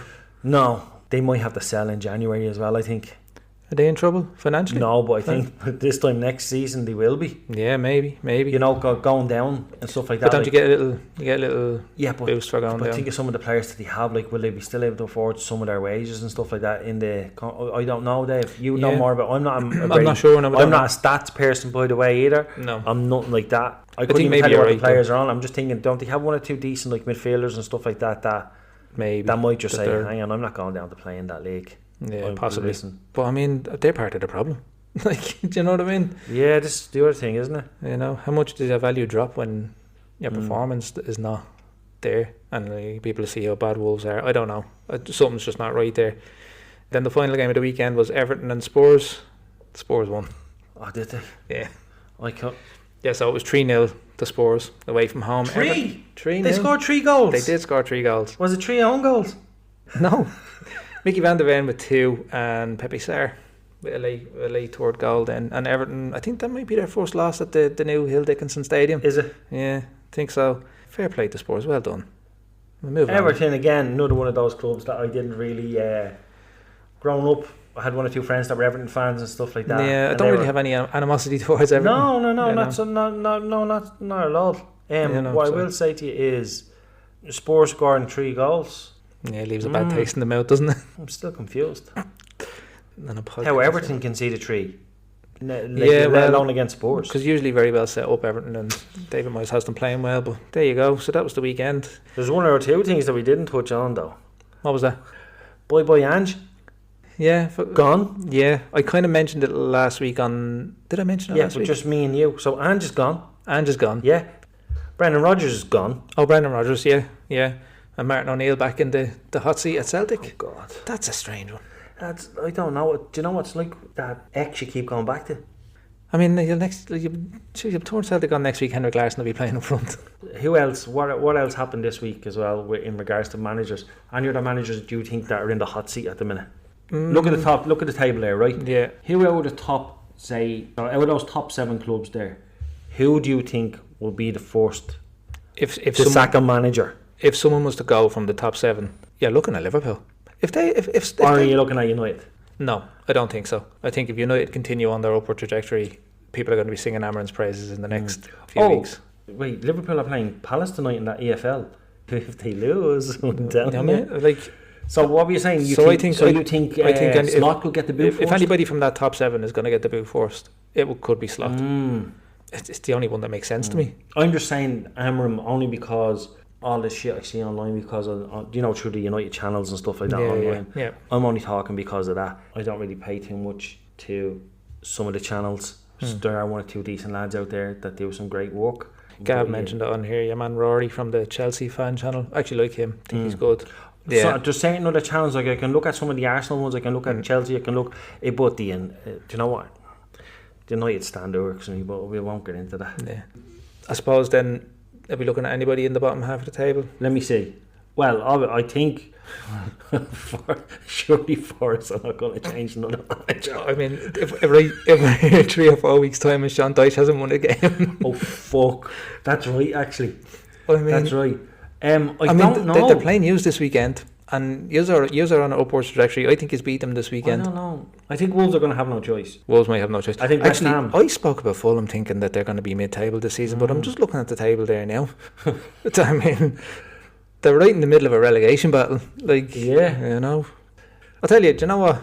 If Newcastle don't find a bit of consistency and a bit of form and they continue to slip down the league maybe Eddie Howe. Because they don't exactly, like, they have deep enough pockets as well. If they got the right manager. Yeah. Like, I could easily see the likes of Mourinho or something in there. Yeah, easily. And it'd be harsh on Eddie Howe, who's done a great job there, but there's limits, Dave. There is limits. At the same time. Newcastle will be ambitious. And I'm sure, like, actually, you know what? I think Howe could do a half decent job with the likes of West Ham. Yeah.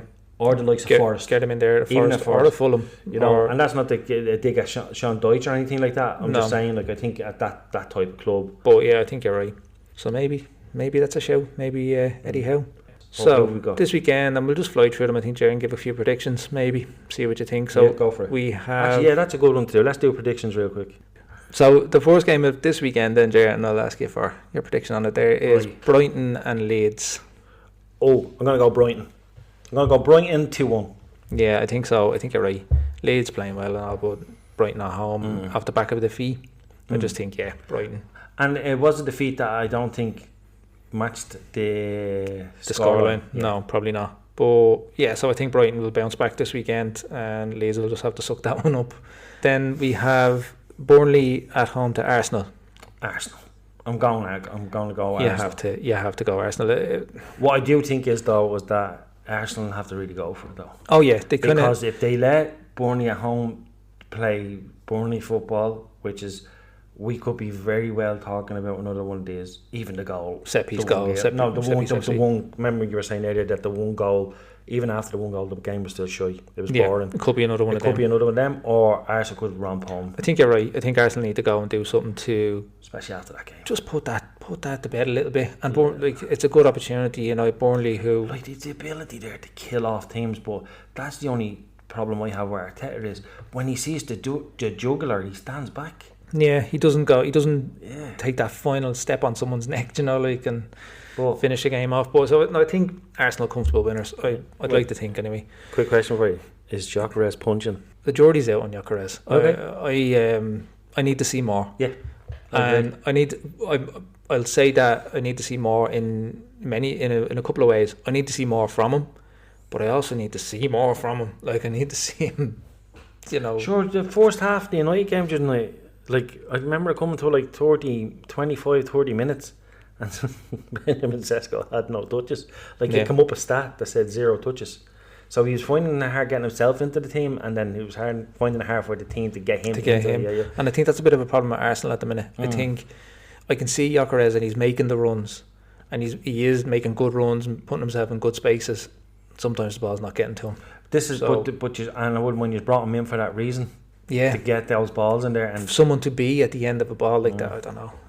I wonder if it's a symptom. Early. I wonder if it's a symptom of the fact that Arsenal are having to face a low block every week. But be. And I'm not going to say that to make an excuse, because you have to find ways around that, which is our set pieces. Yeah. So it's tough. Well, listen. Hopefully for the lad, he can come good. Yeah. Well, not come good, but you know what I mean. Like, you get more from him. Yeah. Then we have Palace and Brentford. I'm going to go... Oh, that's a toughie, Dave. I think that has draw written all over it. That's a toughie. I'm going to be bold. I'm going to go Palace because they're at home. Yeah, Palace at home. You know what? Because I said it initially, I'll say draw. Right. But I'm not too confident in that now, because Palace 1-1, 2-2? Desmond. Have you heard Gav's joke? Desmond too. Yeah, love a Desmond. Fucking hell. I'm sure Gav, sorry he ever said that to me. Oh. Anyway. Gav, we need to talk about that. Moving on to Fulham and Wolves. Relegation scrap. Fulham forward from bottom. Wolves dead bottom. I think Fulham take Wolves. Yeah, I think Fulham do as well, especially at home. And there's not much more to be said about that. I think just Fulham will win that. I don't see Wolves picking up a win anytime soon. Just don't see it. Then yourself, Ger, next match is Forest and Man United. Is that home or away for United? It's away. When did Deutsch get in? This will be his third game. Only his third game. Yeah. I'm gonna go United, and I'm gonna go 3-1. Yeah, I'm gonna. I think we do something stupid and concede a silly goal. Which, by the way, while we're on the topic, I think Lemons is a decent keeper. Yeah, I think so too. I do. I think he's great potential. Yeah, good sign. I'm gonna go 3-1 United. Okay. What are you thinking? Yeah, no, I'm gonna back you as well on that one. I think United again. You're playing well, heading upwards. I think Forest are going to need a little bit more time under Deutsch. Either that, or they're just going to shock us. Yeah, or maybe Forest. As we said, maybe Forest will go another 3 or 4 weeks and not win a game. And yeah, it's a funny one with Forest at the minute. They're just kind of in that state now. Manager only there short term, and adapting to his way of football. The gas thing is, we're how many years into Amram? How long are we into Amram now? And United are still trying to adapt to his football. Yeah, I know. It takes time, and it takes a manager time to put the right personnel in place, I suppose. But yeah, 3-1. 3-1, grand. Yeah, I think I'll agree with you. I think United win there. Then we have Spurs and Chelsea. Always tight games. Yeah, Spurs at home. I think Spurs are at home, but I'm going to go Chelsea 2-1. Do you think? Yeah. I'm going to do the unthinkable. And don't you dare say it. Spurs are going to win that game. Okay, but come on now, don't just say how tight or like what are you thinking here? I think they'll win it comfortably. 2-0. 2-0. Yeah, not comfortably, but solid 2-0 win. Then 8 o'clock kickoff on Saturday evening. Liverpool against Aston Villa at Anfield. At Anfield, yeah. Aston Villa. Tough one. I'm gonna go draw. Are you gonna say draw? I'm gonna go draw. Right. I'm actually going to say Liverpool will win it. I'm going to actually say what you said. I'm going to go with a Desmond. A Desmond? I'm going to go with a Desmond. Desmond. Yeah, I just think that, listen, Liverpool could go out and probably just smash them. Yeah, probably. But I do also think that, who did Villa beat last week? Man City. Exactly. Yeah, they're going to have that little bit of confidence and spring in their step. And they're home, aren't they? And no, they're away. They're away. Did you say okay? Yeah, but even away, they are capable though, and they've shown it. Liverpool have proven themselves to be shaky. Things are starting to shake under I'm telling you. So we'll see. We'll see. It's an interesting one. I'm backing Liverpool to bounce back this week, but I wouldn't be surprised if, as you say, it's a draw. Then moving on to Sunday. West Ham are at home to Newcastle. I'm going to go Newcastle. Yeah, I think Newcastle as well. West Ham don't look great either. They're, no. I don't know what's going on there. They just, it's mad. But again, Newcastle are just one of those sides that they can, like, 1 week they can play amazing, next week they're shit. Yeah, I know. But just West Ham I don't know what it is at West Ham, because there's some capable players there still. Well, I'd like to see West Ham win just to get some points and get up the board a little bit. Yeah. But I just don't really see it. No, I don't see it myself, and I think Newcastle, and Newcastle 2-0, 2-1 maybe. But they should be winning those type of games. They should be, and they, their fans will have come to expect them to win those type of games. 100%. Yeah. So then, is that the last one? No, there's 2 more games. We have one more game on Sunday evening or Sunday afternoon, which is Man City at home to Bournemouth. Massive game. Ooh, I'm gonna go bold on this one. I'm gonna go 2-1 Bournemouth. Yeah, do you know what? Just because I want it to happen, I'm gonna go 2-1 Bournemouth, right? Now there's something in my head that's saying, Ger, put a bet on for 3-1, right? But I don't know. Like, I want to say 3-1. I do want to say 3-1, but the people will have me sectioned. Like, so I might just go 2-1 Bournemouth. 2-1 Bournemouth. Do you know what? I'm gonna go with you. I'm gonna say Bournemouth win as well. Maybe a draw, but I'll commit to the Bournemouth. It is tough, isn't it? Maybe a draw. Yeah. But I don't know. I'm just going off of Bournemouth's what you call it? Bournemouth's belief. Yeah. And it'll be high. And you know what? They have another second, right? But they've absolutely nothing to lose going into that game. No, if anything, if you look at the way it's gone this season, Bournemouth should be favourites to win this game.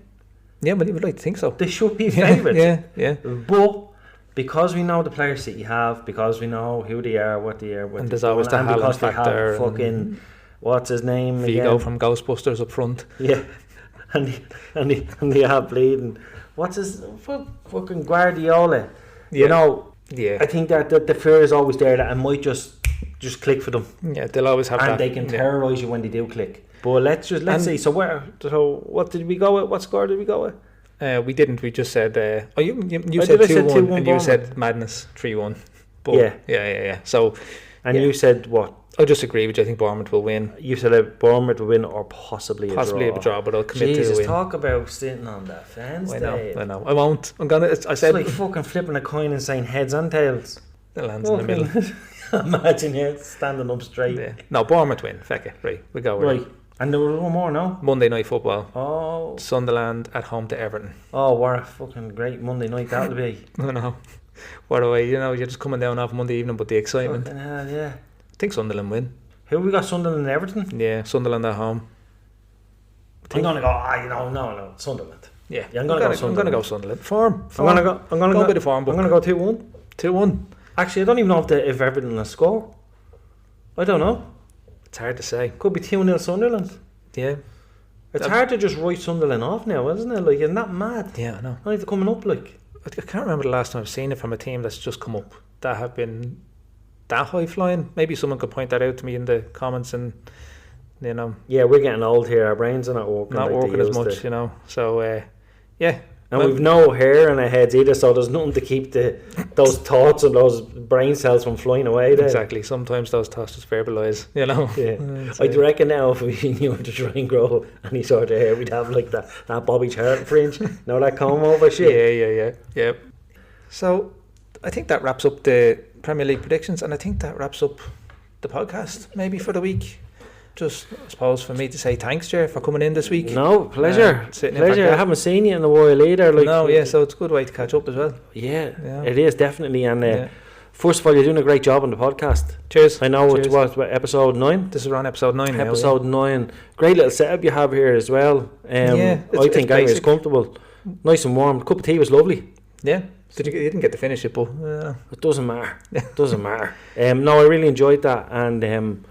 I hope people have enjoyed listening, but again, you're doing a great job. Gav's doing a great job, and I think that when people start, commenting, if people can jump into the comments and stuff like that and enjoy the content, feel free to like it, share it to your mate and stuff like that, because there's two lads talking about football and trying to get Irish grassroots football a little bit of attention. And I suppose with that being said, if you are someone involved with any of the clubs around the country and you feel like you want to come on and speak to us and highlight issues at your club, or if there's anything you just want to speak about in general, get in touch with us over on AnyGames.ie.